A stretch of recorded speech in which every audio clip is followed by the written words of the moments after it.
Жизнь пророка Мухаммада, алейхиссалям, за минуту. Родился в Мекке в 570 году.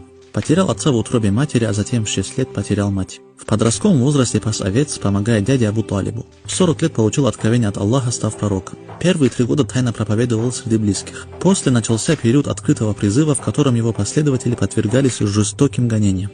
На 7-й год пророчества его вместе с родственниками изгнали на окраину Мекки.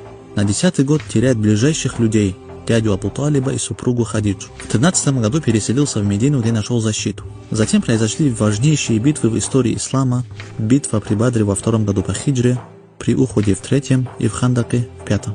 Его проповедь распространялась по всей Аравии и за ее границами, куда отправлял гонцов и проповедников. В 8-м году по хиджре бескромно завоевал Мекку. В 10-м году совершил прощальный хадж в окружении 100 тысяч последователей. В 11-м году по хиджре покинул этот мир. 23 года в общем призыва к Аллаху стали поворотным событием в истории человечества.